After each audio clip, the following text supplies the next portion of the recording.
Hey you, watching this video, there's a 99% chance that I can beat you in chess. However, in the professional chess world, I'm actually considered just an amateur, which is why today I'm gonna bring in a real chess pro to show you the difference and how we think. Alright, Andrea, today I have prepared one puzzle that every single Russian chess kid has studied in their career. You know I'm Romanian, right? Yeah, that's why I'm gonna see your level of chess classics. Alright, Dina, let's see what you got. Lajos Portish versus Robert James Fischer, a very classical game. I'm sure you've seen it already. Many times. Black to move. There is a pawn on c6. Would you like to capture it? Would you like not to capture it? If you capture it, then how and why? And most importantly, what I want to know here is what would be your plan next.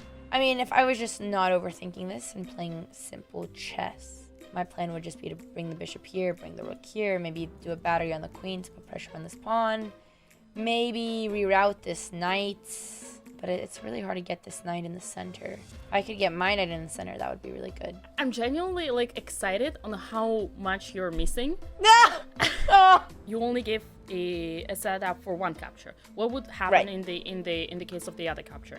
I mean, what is white really threatening? Like, I could play rook here, I could play bishop here, could play this rook on this semi-open file. So I suggest before I give you an answer, an explanation of this position, I suggest that we first break down everything that you said, more or less, because there were things that really worried me. There were good things. I think in general, you almost found the solution. You were really missing couple of dots that needs to be connected. So let us connect your dots. Yes, please. You were worried of knight b5, saying that this is an outpost. No, this is not an outpost because it is not an open file. Just like we take on b takes c6, you were saying that these are double pawns. You're right. You were saying this is an isolated pawn. No, it's not an isolated pawn because isolated pawn. So this is a weak pawn. Indeed, this detail is actually extremely important because just because they're both not on the open file, this is what changes completely every argument because they are not that weak. So it's not so easy to attack them. In fact, yes, they look ugly. I agree with you, but we'll get back to this one later. There is an outpost here, which is knight d5. And if we go back to the very first thoughts that you had, is either it is bishop e6 or rook d8. They both are bad because of knight d5. And immediately knight comes to the center to the outpost, attacking the queen. And I'm not even sure if you keep this pawn. Yeah, we don't even want to allow this. Yeah, right. you definitely see that this is the key idea, yeah? Well, the thing is, when it comes to, for example, me or any chess player of a, let's say, 2300 level, we'll find the solution here right in a second, just by looking at the position because it's a pattern. And why I chose this position? Because I want you to know more patterns. And the first thing that comes to your mind is that you see that the position is symmetrical. Everything is symmetrical. Oh, I didn't even in think symmetrical about that. positions with only one open file, it's always the same thing. The key squares are d4 and d5. One more thing that you were which you were mentioning is that your plan could be to put the bishop on e6, to put the rook on d8, and then to play queen c8 and put the pressure on h3. But in fact, what pressure are you talking about? After king h2, the pawn is protected and you don't have any plan after. Yeah. And one last thing that I wanted to break down before we advance any further is that one of your plans was to push a5. You are right. b3 would be beneficial for you because it would open your rook. a3 is so to be called a potential pass pawn. Now, if white plays b3, this is gonna be your a3 pawn is gonna be your strongest joker for endgame. Any endgame, imagine you bring the rook here, you take the pawn, this is a queen. Plus, it is taking a lot of space. Plus, look at the potential diagonal for your bishop. And all these squares are making so much sense. I looked at this move and it was just my thought process, which really is the difference in how we think. You're able to think very long term, like, oh, in the end game, you'll get a rook here and maybe your bishop will be here. Whereas I think very short term, like the next couple 4 or 5 moves, and I'm like, well, this bishop will never be open, this pawn is blocked. And here I'm gonna add another very important detail is that I'm not thinking about it, I just know it. It's basically because of studying all those patterns, and that's why I actually chose this position for you, because it has so many patterns which are so classical. Speaking of classical books for Russian chess kids, if you ever want to improve your chess level, there are so many things which are really easy to adjust and you don't need any extra talents or whatsoever. You just study a couple of books. We're gonna have links in the description. Simply by studying all that, you can already improve your level by 100, 200, 300 points. Or you could also subscribe to Botez Live and it'll do the same thing. Now, b takes e6, as we said already, when you look at it in more details, you realize that double pawns as well as a pawn, which is a pawn island, which is separate from the other pawn chains. They're not that weak. What are the benefits of this We're decision? preventing the knight from coming to d5. We're controlling the center. We're opening up the file. You are opening this for your bishop, but that's not huge. Well, now the question goes, we say in general, bishops, unlike knights, are already half-developed pieces. In this position, in this pawn structure, do you really need to develop your bishop? I guess not, because like it's not going to be any different at what squares it's controlling if it just moves to d6. But it feels like I'd want my rooks connected at least. Would you need your rooks connected here? I guess if one rook's on d8 and one's on b8, and these are both like the best files and semi-open files in the position, then no. Exactly. Sometimes you can be more flexible. You don't necessarily need to develop your bishop Interesting. when you don't need to connect your rooks. And here, clearly, the best spots for both rooks are d8 and b8. Yeah.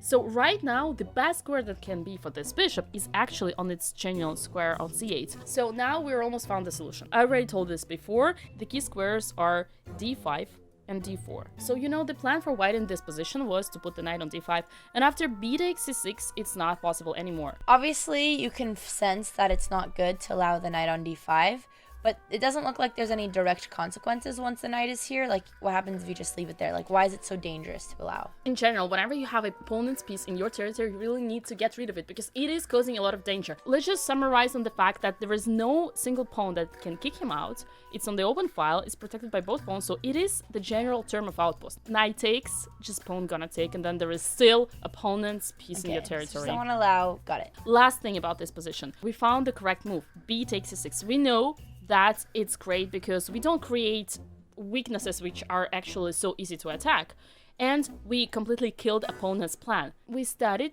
with a puzzle questioning what would be your capture and what would be your plan. So Andrea, you found the capture, congratulations. Now what's the plan? Is there like a first thing that you want to do? Activate the rooks. Rook d8 or rook b8. Still short term. It's too short term. It's moves. Okay, Too your short next term. moves, they're Okay. good. But try to go beyond that. Think Got it. a little bit further ahead. I mean, we just said we don't want to move the bishop from z8. Like, the only piece maybe we would want to reroute somewhere would be the knight. The dark squared bishop also doesn't have like any great maneuver. You actually found this already before, but you didn't connect it.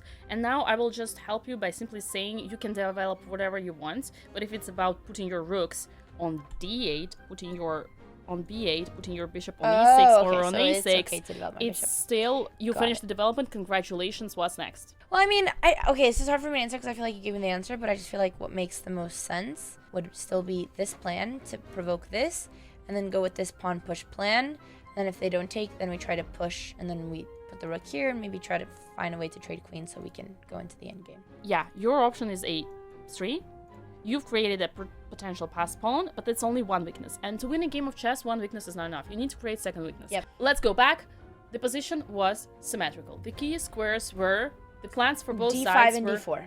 What's the next question? You're almost there. Try to connect the dots in your head. Connecting dots. Ah! Getting the knight to d4. Yay! Okay.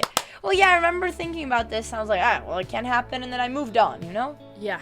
But maybe it can. Maybe we shouldn't give up so easily in life. You know? That could be the lesson from today. Okay, Just playing the knight game. d7. No. Yes. No. And you could defend on the bishop as well. I mean, I would still defend on the bishop, bring the knight, maybe try to trade the knight.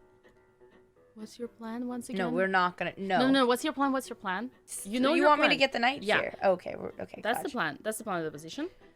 Yeah. So, if you want to do that, The knight why has to get would here. you want to change the knight on the Right. Why base? would we want to trade the knight? Exactly. Okay, bishop f8 is right. I like Okay. it. Queen b3. And now how do you execute your plan? Okay, so the only square that can get from here in my camp would be here, since this is under attack and this is under attack. This is very interesting. Yeah. Wow.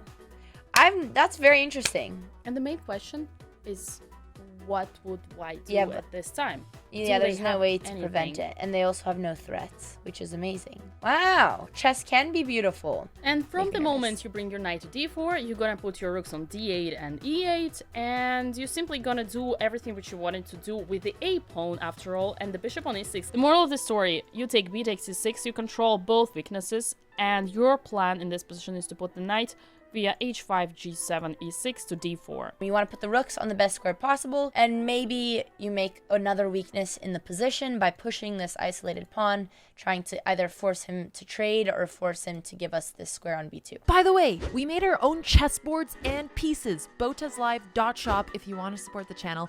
If you guys enjoyed this video, we were actually going to do 3 positions, but we only did 1 because this one position took us 1 hour. If you'd like to see another educational puzzle with Dina, comment down below and we will do a part 2.